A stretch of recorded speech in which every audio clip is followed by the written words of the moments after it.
మనోళ్ళ దురద ఏంటంటే, నువ్వు అమెరికాకి వెళ్ళినప్పుడు అక్కడ చట్టాలకు విరుద్ధంగా నువ్వు ఉన్నప్పుడు చాలా జాగ్రత్తగా ఉండాలి. నిశ్శబ్దంగా పని చేసుకోవాలి. కానీ సోషల్ మీడియాలో మన భాషలో పోస్టులు పెడితే వాడేం పట్టించుకుంటాడులే అనుకునేసి వీడియోలు చేస్తారు. ఇదిగో నేను ఈ పిజ్జా సెంటర్‌లో పనిచేస్తున్నాను. నేను పెద్ద డిగ్రీలు చదివొచ్చి, లేకపోతే నేను టాయిలెట్లు కడుగుతున్నాను. నేను ఈ రేంజ్‌లో చదివొచ్చి, ఇంకా నాకు ఉద్యోగం రాకపోవడం ఇట్లాంటివి చూశారు. అదే అమెరికన్స్‌కి కూడా అర్థమైంది. వీళ్ళు పెద్ద చదువులు చదివి ఇక్కడికి H1B వీసాలు లేకపోతే గనక ఏదో పెద్ద చదువుల కోసం వచ్చామని చెప్పి తీరా చూస్తే ఈ ఉద్యోగాలు చేస్తే మనోళ్ళ ఉద్యోగాలు పట్టగొడుతున్నారన్నది.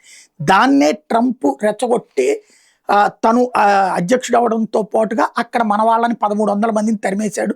వివిధ దేశాలను కూడా తరిమేస్తున్నాడు. ఇప్పుడు మరొక దరిద్రపు కుంభకోణం మన వాళ్ళు చేస్తున్నారు. అక్కడున్న అమెరికన్ వెటరన్ మిలిటరీ వాళ్ళని, వాళ్ళ దేశంలో వాళ్ళు పెళ్లి చేసుకోవటం, మిలిటరీ వాళ్ళు ఎప్పుడు చచ్చిపోతారో తెలియదు.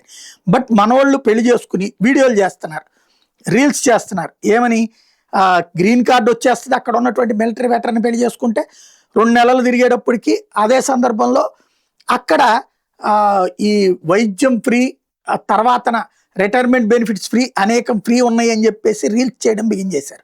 దీంతో ఇప్పుడు అమెరికన్ పౌరులు చూడండి, భారతీయులు వచ్చి ఇట్లాగ మన వాళ్ళతో ఈ విధమైన కుంభకోణం చేస్తున్నారు, చివరికి పెళ్లిళ్ళ చేసుకున్న అమ్మాయిలని నిషేధించండి అంటూ కొత్త డిమాండ్ బిగించేశారు వాళ్ళ సోషల్ మీడియా ప్లాట్ఫారాల్లో అమెరికన్ ప్రభుత్వాన్ని కోట్ చేస్తూ.